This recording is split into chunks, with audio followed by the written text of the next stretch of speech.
Welcome to Life with Beth and Court, where we teach you how to live authentically and build your best life, one step at a time.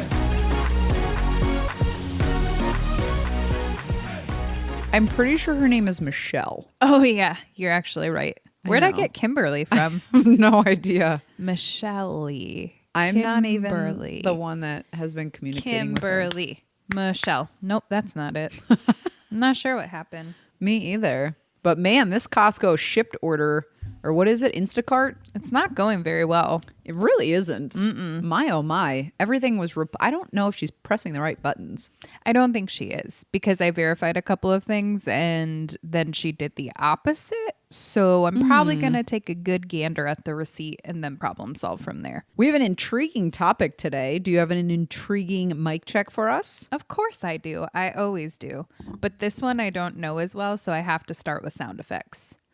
Bum, bum, bum, bum. Bum, bum, bum, bum.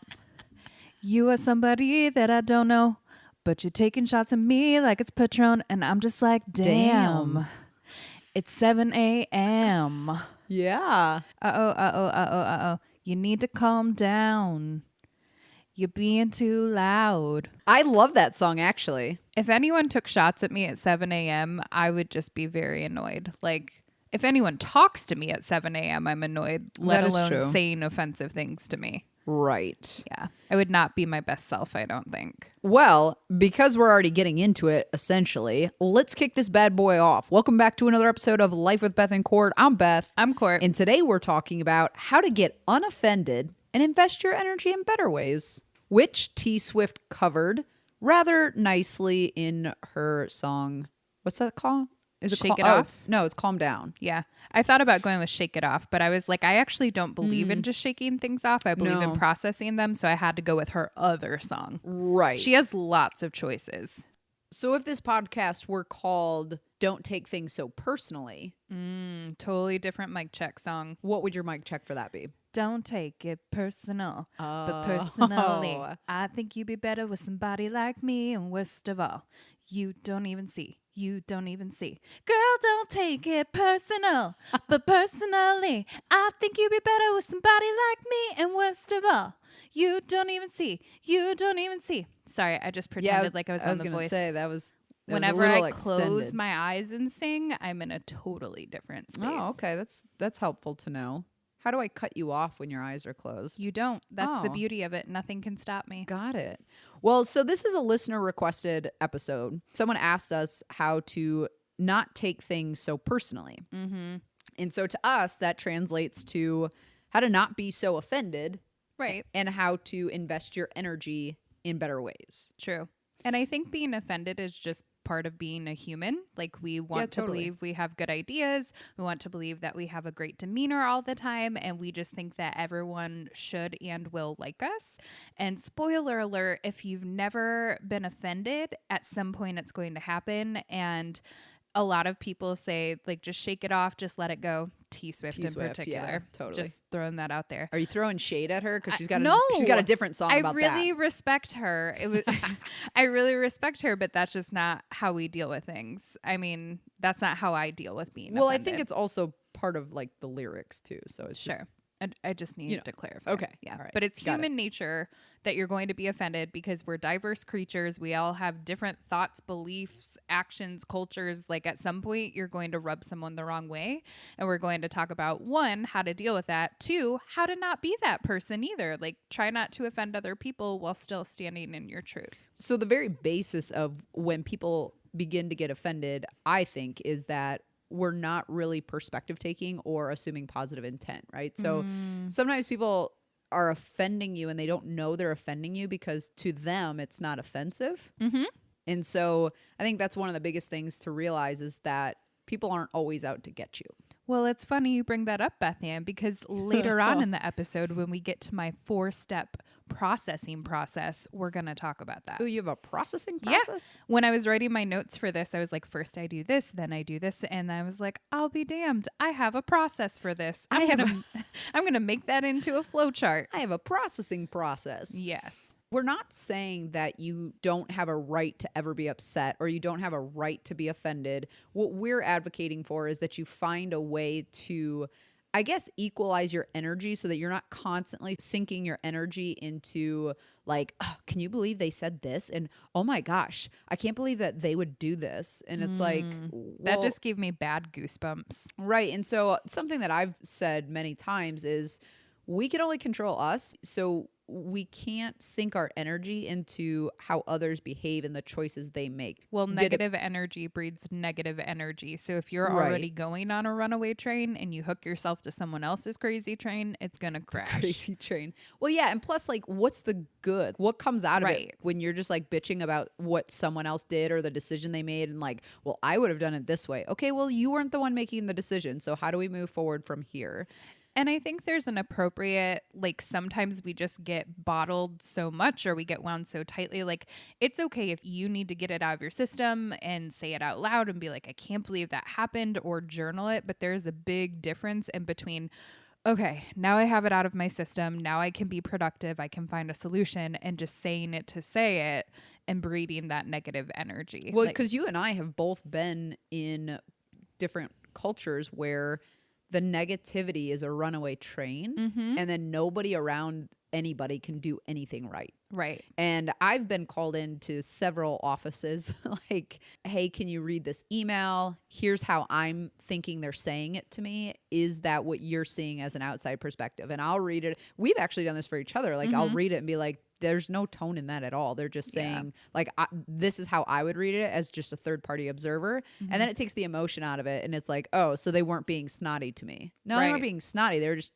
saying what they had to say. Like, even if their words may not have been ideal for what you would have liked, there may not have been intention behind it, which, you know, is also difficult in the digital age because we communicate that way a lot more. But so I've been on that end of, can you read this email and see if I'm blowing it out of proportion or reading it wrong? And I've been on the side of, hey, I just wrote an email and I'm pretty hot right now. Can you read it over and make sure that I'm not being emotionally charged in my words? And I've had to, you know, recraft some of those as well. I think that's important to recognize is, like you said, it's okay to vent sometimes, but if that venting turns into every decision that every other person makes, it's like, okay, you seem to be sinking your energy into how others are behaving and conducting themselves, when really you need to be worrying about how you respond to those things. Well, and it's interesting you say that, because that's actually my first step in the process that I didn't know I had, is I wrote armor down. So odds are, if I'm offended, I'm ready to rumble and I can't assume positive intent. So for me, it means taking a moment to remove myself if possible. Some people can process faster and like think on their feet, but when I'm offended and someone's pissed me off, I know I'm getting into my fight or flight space. So I will either just move around the topic or remove myself. And if it's in a text conversation, I just don't respond. That's my first step, is armor down, get yourself back to a positive headspace. Right, because that goes back to something we say a lot, which is you can't take words back. Exactly. So while we're here, why don't we just go through the rest of your process? Do you want to do that? Yeah, let's do it. So first one for me is armoring down, like we just talked about, getting away from it for a second so I can get a clear head, because we talk about this over and over. When you're in fight or flight, you're not using your prefrontal cortex, and you're not exactly rational. And that's where you're more likely to say something hurtful, do something hurtful that you can't take back. So whatever that looks like for you, I just named a few of those things. I would try to distance yourself until you get back into a neutral space. And then my second step is I ask why. And when I say that, I ask myself, why does this make me feel offended? Where is this coming from? Because going back to positive intent, someone could really be saying something that isn't offensive to them, and it's offensive to me because of my lens on it. We all have different experiences that make us who we are, and there's no way of knowing what's going to rub someone the wrong way or trigger an event. So I ask myself, why does this make me feel offended? And I sit there until I can get to the bottom of it, because one of two things is going to happen. I'm going to say, oh, this makes me feel offended because this is my issue. Right. Like, this is how I'm feeling about it. And that wasn't the intention. Well, and that's something that we have talked about before too, that a lot of times when someone's got beef with you, it's really with them. Oh, right? for Like sure. when someone's being shitty to you, a lot of times it's their own stuff that they haven't worked through and they're working it out on you instead. Absolutely. So once I assess if it's my issue or if there is offense taken, well, let me take a step back. If it is my own issue and it's something that I completely took that way or misconstrued, no harm, no foul. Like I don't go back, I don't approach it. If they meant it with positive intent and it was meant to be helpful and it's just my way of reacting, I do the work and figure out why I'm offended and then how I can work past that issue. I don't bring it back to them. And then the other thing is, okay, if I feel like this is not my issue and I need to dig a little bit deeper, then I go to step 3, which is if I need to dig deeper, I ask, how was it delivered and what was the intention? So if you need to go deeper beyond why does this offend me, is that what you're saying? Right. If I feel like this isn't my own issue, where do I go from here? Like, why is it still bothering me? So if I feel like it's not an issue for me, then I look at how the message was delivered and what the intention was. Was the intention to be helpful or hurtful? And was the delivery respectful and compassionate? And one thing I've always said to you is I think anything can be communicated, no matter how hard the topic, no matter how hard the conversation, as long as it's done respectfully. And since I've grown in my journey, I now will add to that and say, as long as it's communicated respectfully and compassionately. Yeah, and that's something that I remember you saying to your staff too. And Yeah. I think that's why you had, an unrivaled amount of respect from your staff as well, is because they did feel like they could have those hard conversations with you, which is what you need in a leader. Absolutely. And I had a lot of hard conversations that weren't easy, but I made sure that I was being assertive. And sometimes as a boss, you have to have really tough conversations. But I always respected them as a person. I always communicated what the issue was, but I did it compassionately. So if someone wasn't showing up on time for their shift, for example, yes, there's a policy and procedure that's in place of like, okay, verbal warning, first written reprimand, second, blah, blah, blah. But for me, it was really just a conversation of like, hey, I noticed you haven't been showing up on time. Is everything okay? And people don't expect that from a boss. And that doesn't mean I'm letting them off the hook. It just means I'm leading with compassion. I've noticed X and this isn't like you. Is everything okay? Well, you're treating them first as a human and then an employee. Right. And that allows them to armor down because then I was seeing them as a person before I was going into the other parts that I had to talk about. And sometimes it was just like, nope, I'm not getting up on time and I'm not sleeping. Which would be my excuse. Like, I don't know why I'm late. I'm up in time and everything. And so depending on the situation, I would always redirect it back to the bigger picture of this is about families and kiddos that count on us to be here because we're their stability and those families need to get to work. So how are you going to fix this? Like, what are your steps that you're going to take to resolve it?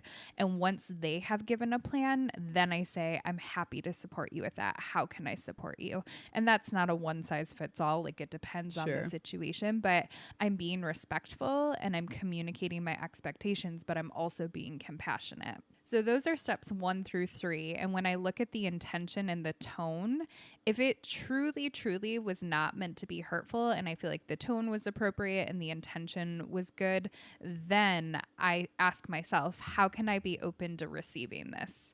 So I've worked through all of the layers now. They still weren't meaning to be hurtful. Their tone was fine. How can I be open to this? And that's where I really do my own work again and navigate that piece. Now, the other side of it is if the tone or intention is not helpful, that's where I would have a conversation with them. And that's where I would use I feel messages and I would be very specific. When you said this, it made me feel this, and this is the outcome of that. Yeah, so that's also like FBI statements, feelings, behaviors, impact. Which we're going to talk about in our course coming up very soon. I'm so excited about the freebies we're giving away in that. Yeah, they're going to be pretty sweet. Yeah. So talking about what you're talking about right now, right? Like what was the intention behind what was said and why am I offended by it? So it made me think of times in the past where, I don't know if this has happened to you. I'm sure it has, but when people give you like backhanded compliments, have you ever gotten those? What's an example? So like an example that I used to get a lot as a kid playing sports, they'd be like, oh, you're pretty good for a girl. And you're like, I'm about to take you to town even further for that comment. Wouldn't it be funny as a 3-year-old playing soccer, you turned around and you're like, I'm sorry that you have a negative bias about stereotypes. Yeah. Good day, sir. So like talking about the intention behind that, right? Like they were actually trying to compliment me and be like, wow, you surprised me because you're better than most females I've seen play this sport. And who knows their upbringing? Like maybe that's the culture they were raised in. So they really don't know they're being offensive. And that goes back to that step I mentioned. Like what was the tone and what was the intention? Right. Because I think it's really easy to respond and like be pissed off at that. But that's why it's important to slow down and really look at what they're saying and how they're saying it. Right. So, and that's how I think that that's how a lot of backhanded compliments happen. And then what ensues from there, especially if someone doesn't address it in the moment and say like, can you explain more what you meant by that? Well, I'm going to challenge that. I think that if you can catch it that quick and you're not needing to armor down, like if you're not offended and you're really just wanting to know more, you can do it in the moment. But for me, I would have to like reflect on it and go through all of those steps I talked about. So yeah, you could say that if you were okay and not heated, but if that made you angry, I would give it time and then go back and ask. Yeah, well, and we've talked about this before. You and I process very differently. Right. So I think we're giving an example of each of those right so now. Like that would be something, I mean, not in that instance, because it like that, for instance, is so benign that I would challenge it in a different way to educate that person, but I wouldn't necessarily be like, what do you mean by that? So, but another example would be, I've gotten this one before. You're actually really pretty. I thought that as a hockey player, you'd be ugly. Wow. Like just put it right out there. And I was like, all right. And they're like, you actually have like all your teeth and you're really pretty. I'm like, thank you. I don't know what to say to that you just think like every player who plays hockey and is a female is I would ugly. receive the compliment and then say, actually, did you know that's a pretty big misconception and a big stereotype, and it's not really that way anymore. Which is actually how I played it, because a lot of our team was the comment was centered around like, oh, you're really small and you're pretty and you have all your teeth. That's not what I expected of a college hockey player. And I was like the opposite of the big bad wolf. I know, I was like, that's a very interesting way of complimenting me, but actually most of my team is under 5'6", and it has nothing to do with the way you look because of the sport you play. I've noticed that some people don't have a filter, so they'll just say something like that without thinking about it. And I'm not completely innocent either. Like there have been times where I've said something and I'm like, oh yeah, that came out really wrong. And if it does come out wrong, I correct it right away. And I'm like, hold on, let me rephrase that. That's not what I meant. And that's why I think the power of pausing is so important, because as I've grown and gotten older, I'm very, very careful about what I say and when I say it, because it can offend someone so easily when that's not even your intention. Right. And so that is something that comes with self-awareness, right? We talk about self-awareness a lot, and that's discernment. And that's a piece of it, is being self-aware that what's coming out of your mouth may be unfiltered biases you've grown up with, and don't speak them out loud before thinking about it and how it might be received on the other end. And I would encourage you to sit with it for a second and say, why am I having this thought, or why am I wanting to say this? Because there's probably a lot of implicit bias happening. Yep. And if you just bypass it, then you're going to continue to have those thoughts and feelings. Whereas if you sit with it, break it down, why did I think that? Where did that come from? That's why that's the second step of the method I shared, is like, where is this coming from? Because every thought comes from somewhere. Yeah. And so this last example I have in my head right now is an example of someone who really truly was just trying to do something nice, but he didn't think about the way that he was coming off and how it would be received on my end.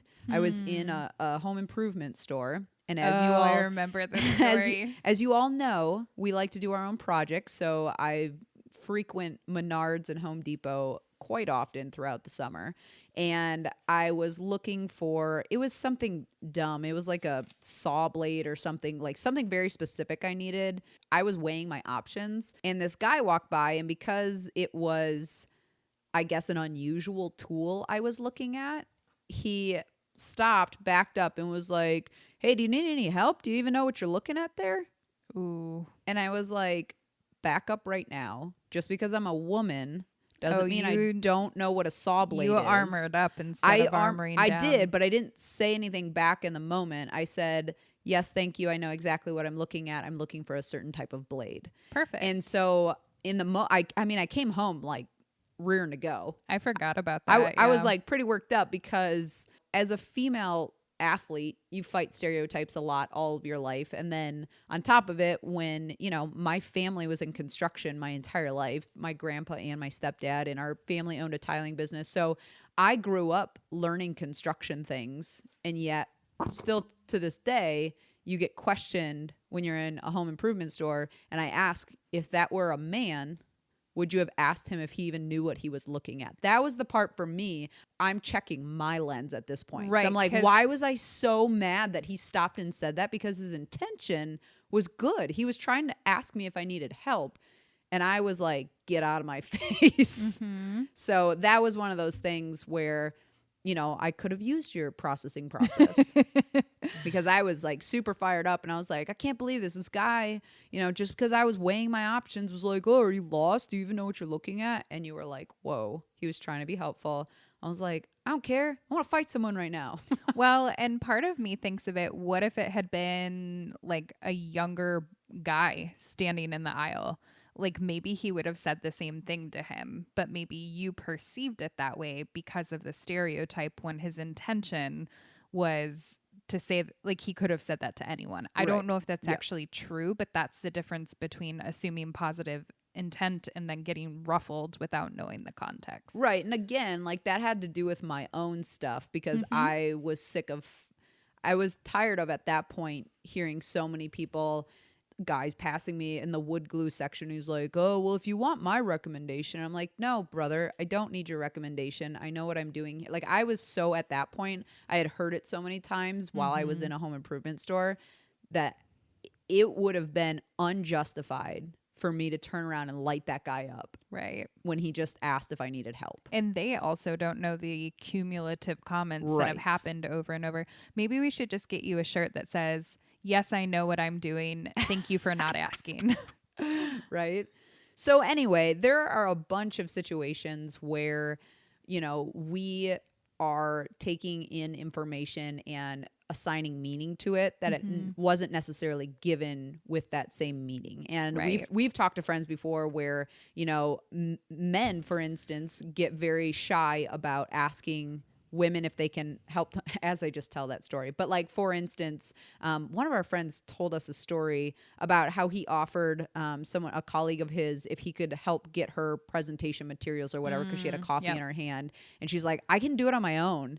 And he's like, no, I didn't mean it like that. Like I would have offered that to anyone. Like to your point, when you're like, maybe that guy would have offered the same thing to a younger guy. Right. When he was telling that story from his side, like, no. I'm not asking because you're a woman. You can't carry all your things. I'm asking because you have a coffee in your hand and my hands are empty.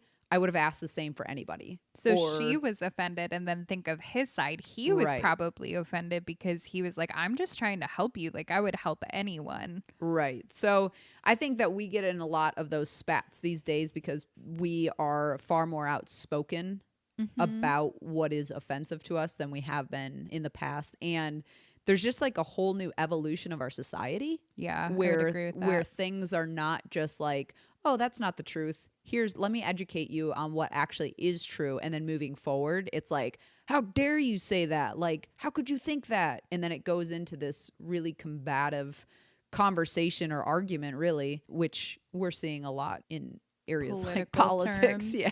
And the interesting part to me is that now that social media is involved, that people have a veil they can hide behind. So I think heated conversations are happening in person, particularly around politics in this season. But I've also seen things online and things that people say that they would never say to another person. At least I don't think they would. I guess I don't know them. But it gives them this digital veil to hide behind, and it gives them almost like they think this superpower to be completely inappropriate and disrespectful. Yeah, totally. And that's kind of the point too. Like, people fire things off without thinking because it's so easy to tap, tap, tap, hit send without having to face the consequences right then and there. Because like you said, it's digital and they can kind of hide behind it versus if you were in person and you said that, you'd immediately get a response via body language, right? Via words, you know, like that would turn into a heated conversation really quickly. And, you know, to your point, it seems to spiral out of control quicker than ever in the digital age. There are, however, some good examples of how you can take that type of being offended and spin it around and educate people. And you actually have a really good story about that you want to share. Well, so one of the best examples that, you know, in the way that she was telling this story had nothing to do with this topic, but that's what I took from it. So Gina Davis, you know Gina Davis? I knew you didn't. Okay. Let's get that straight. Yeah. I didn't know. When you told me Gina Davis was the guest speaker and I was like, from A League of Their Own and Beetlejuice, and you're like, I don't know. I was like, I don't know. I think she's Stuart Little's mom. So anyway, yeah, we got to see her at the YMCA General Assembly out in Anaheim a couple years ago. She was the guest speaker because of her work with the foundation she started, which is called the Gina Davis Institute for Gender Inequality. So the work that she does with her institute is centered around making sure that women have equal representation in films and TV shows as men do. And so I had no idea that the stats were as baffling as they were. And I would definitely encourage you to go check out her website because she's got all the stats. Can we link it in the show notes? Yeah, totally. We'll link it in the show notes. And she actually has a study about your homegirl from X-Files. What's her name? Scully.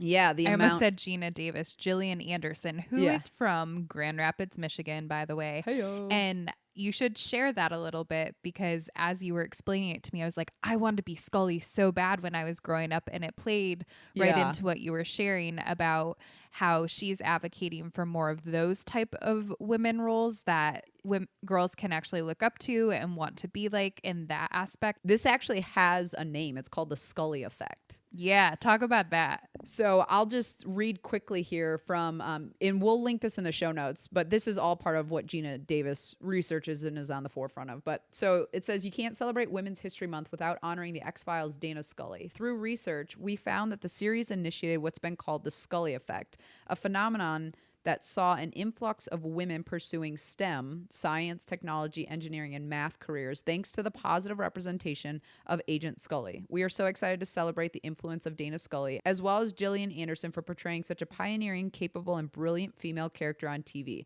Check out the video to learn more and read the research here. Basically, Gina talked about this. Her overall arching message is if girls can see it, they can be it. Yeah. And so Dana Scully was the first example of this. They saw like a crazy uptick, something like 60% increase in women entering the STEM fields, which again are science, technology, engineering, and math, which have predominantly been dominated by men. Yeah, because she was a badass and we all wanted to be like her. And she was sassy and she was intelligent. And we kind of wanted to be her because her and Mulder fell in love. Spoiler alert if you haven't seen X-Files. So, but that's the point. That's her whole point, is that the reason that girls even knew it was possible to go into STEM is because they first saw it on TV. Exactly. And because they first saw it happen. The same thing, you know, and I won't quote these because I don't have the research in front of me, but I will link it. The same thing they saw with the Hunger Games. When the Hunger Games came out, and is Jennifer Lawrence? Lawrence? No, I think it's Jennifer Lawrence. So when Jennifer Lawrence starred in the Hunger Games and archery became a big thing, girls under the age of 12, or it was like 12 and under girls in the Olympic archery category shot up, and they were now the highest. It was something like the 2012 Olympics. They had the highest participation, even above men and boys and all of that. So basically her point is, if they can see that it's possible, they know that they can pursue it. So we need to show them more that women are just as capable as men are in the movies and TV shows, in family cartoons, et cetera, et cetera. So anyway, that's Gina Davis's, that's kind of her mission or whatever. So as she's telling us this story and she's giving us all these stats and the audience is oohing and eyeing, there's, I don't know, probably 4,000 people there.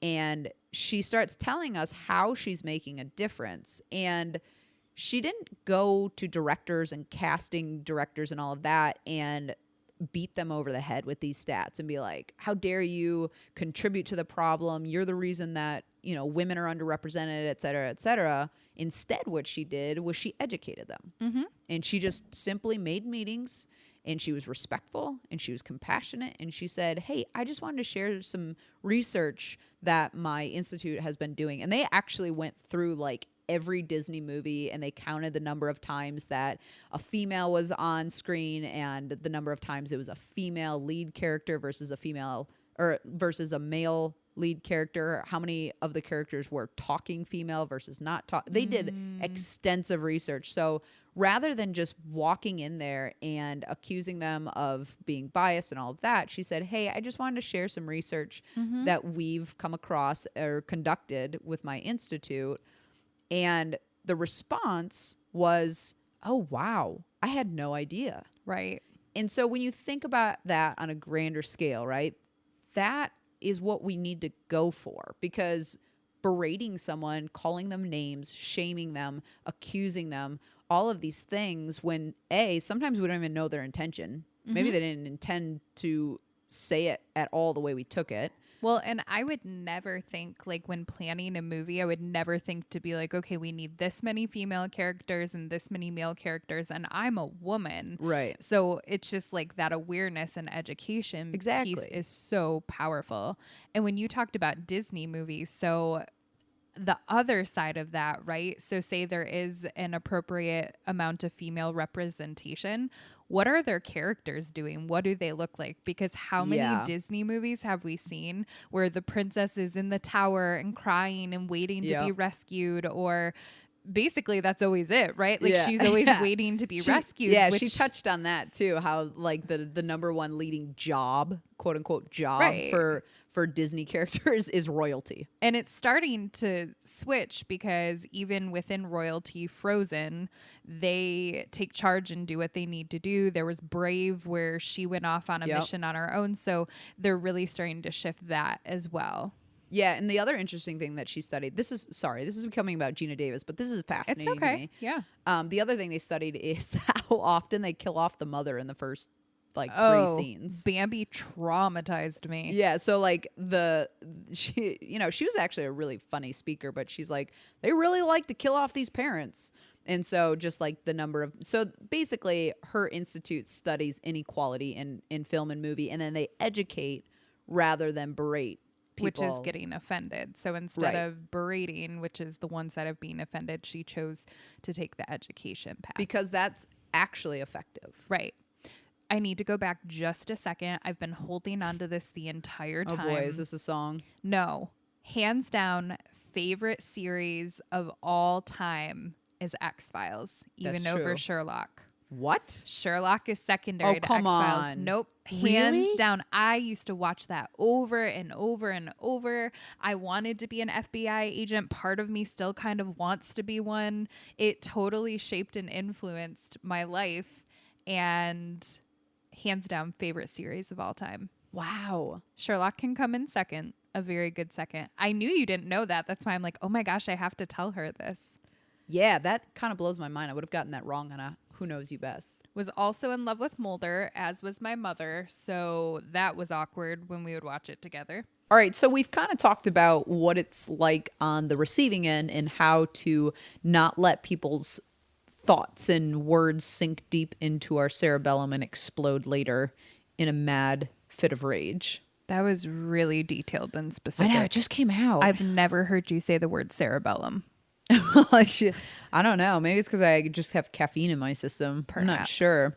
So we've talked about how to kind of not invest your energy into what other people are saying, and how to kind of go through your processing process in order to say, is this actually something offensive they're saying to me, or am I just taking it offensively? What in my past could be making me feel this way in this moment when they're not meaning harm, et cetera, et cetera. But how do we make sure that we're not offensive to, I mean, obviously, like you said, we're very diverse. And so it's almost inevitable that we're going to offend someone, but how do we do our best to not offend people on the regular? Yeah, that's a great question. So I think it goes back to one, slowing down.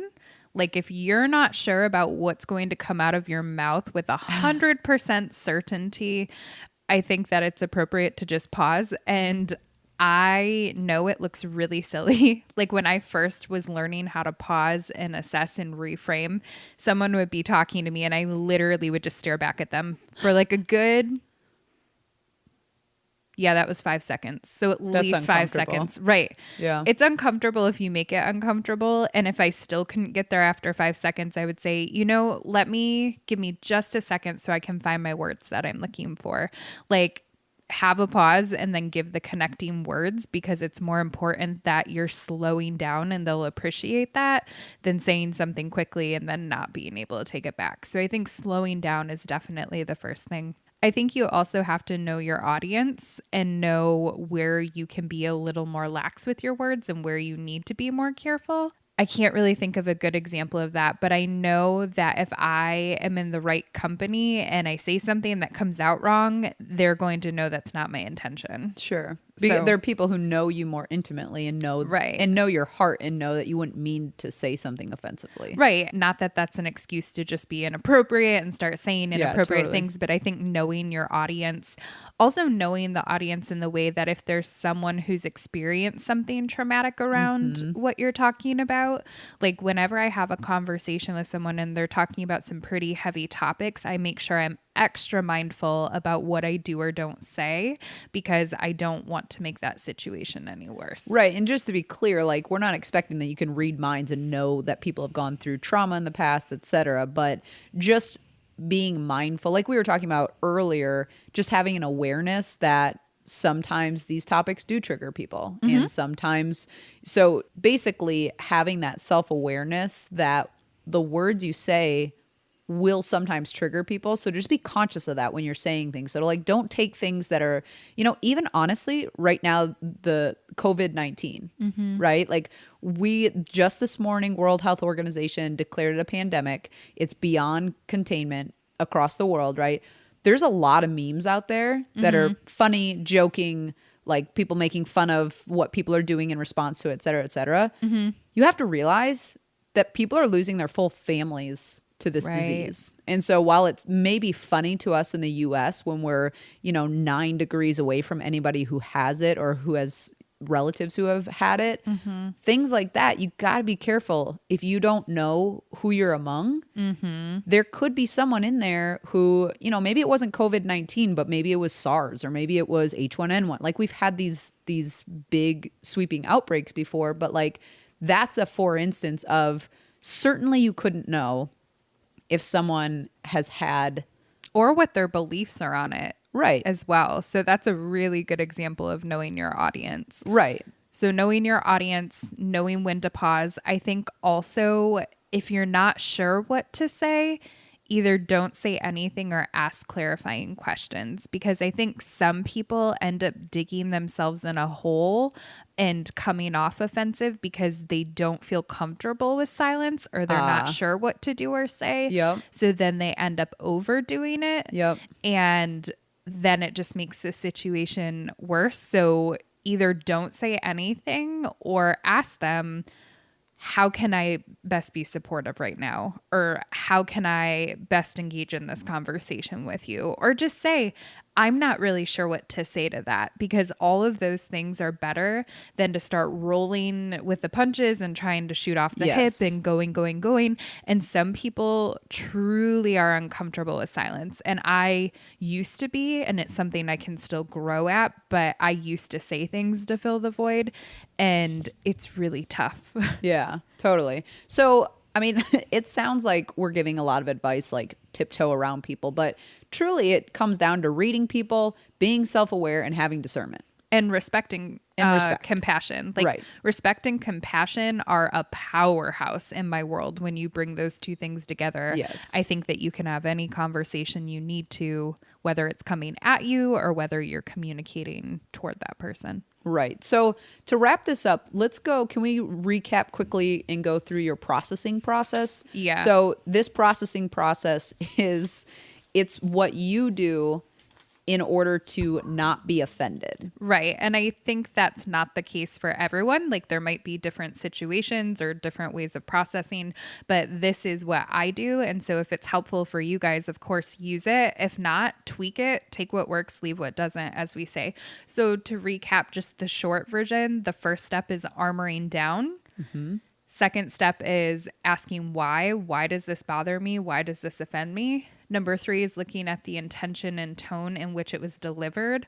4, if it's valid, how can I be open to receiving this? And if it's not valid, then I need to have a conversation that's respectful and compassionate. That's great advice for someone who's trying to not take something so personally. Mm-hmm. If you find yourself often offended and often feel like people are out to get you, or that, you're just surrounded by a bunch of dum-dums and no one can do anything right, that's a really great 4-step process to kind of back that up and try to not take things so personally. Well, the thing I'm thinking about too, when I look at where I was in my life versus where I am now, when I was easily offended and everything offended me, I was not in a good space. Yes. It was a reflection of where I was at. Right. Whereas now I've done a lot of work, a lot of growth, and I'm in a better space, and it takes a lot to offend me. So I think that's a really important mindset to look at.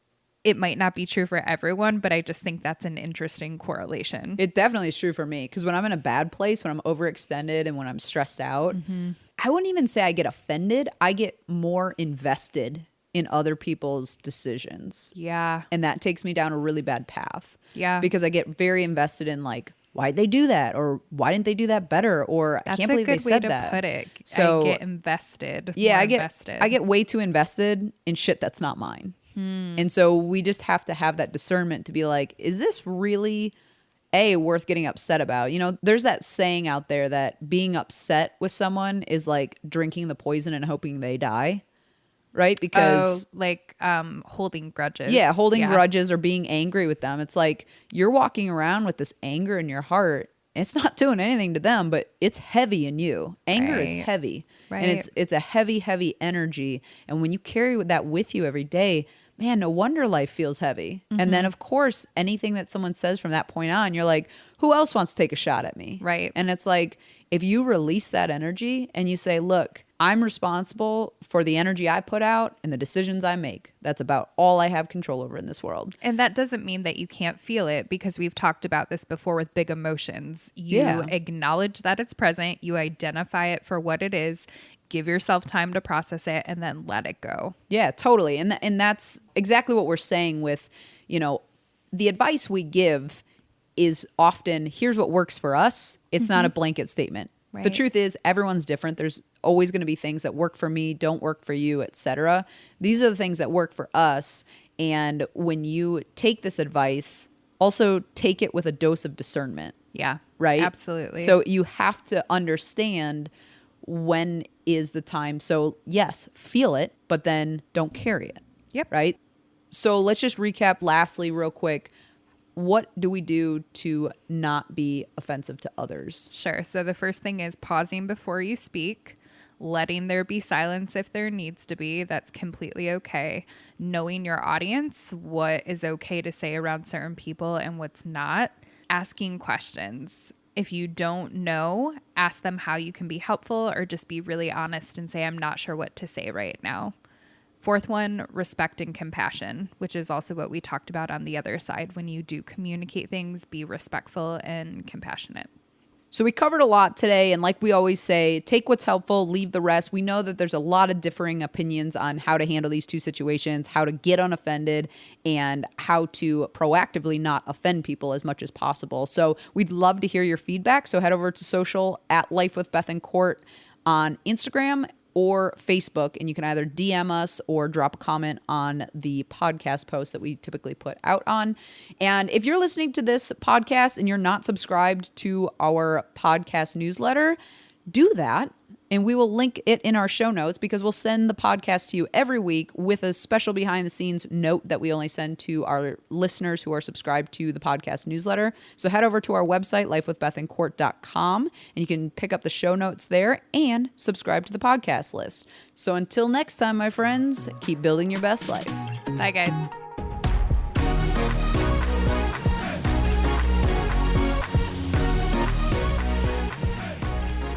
I'm pretty sure her name is Michelle. Oh, yeah. You're actually right. Where'd I get Kimberly from? No idea. Michelle. I'm not even the one that has been communicating with her. Kimberly. Michelle. Nope, that's not it. I'm not sure what happened. Me either. But man, this Costco shipped order, or what is it, Instacart? It's not going very well. It really isn't. My oh my. Everything was, I don't know if she's pressing the right buttons. I don't think she is, because I verified a couple of things and then she did the opposite. So I'm probably going to take a good gander at the receipt and then problem solve from there. Why are we doing this topic? Because someone asked for it. Oh. Duh. They asked for how to get unoffended? How to not take things personally. Ah. Ooh, maybe we should call it that. I have a totally different song for that. Kimberly's here. Her name is Michelle. Oh, I've got to figure that out before I answer the door. Don't look at me or I'll start laughing.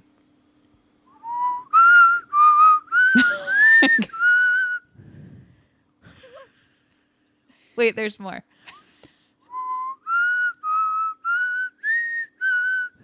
Are you inhaling? Yeah, I don't know how to whistle blowing what? out. You're I thought you knew whistling? that. No. I only know how to whistle inhaling, and so many people have tried to teach me how to do it blowing out, and I can't do it. Get dry? That's what happens when I try to whistle. Yeah, that's not effective. Oh, wow. That's pretty impressive for sucking wind in. Yeah, I'm a really good sucker whistler. Oh my God. Please don't say that out loud to any other humans. There you go. Well, thank you for mic checking 3 different times today. You're welcome.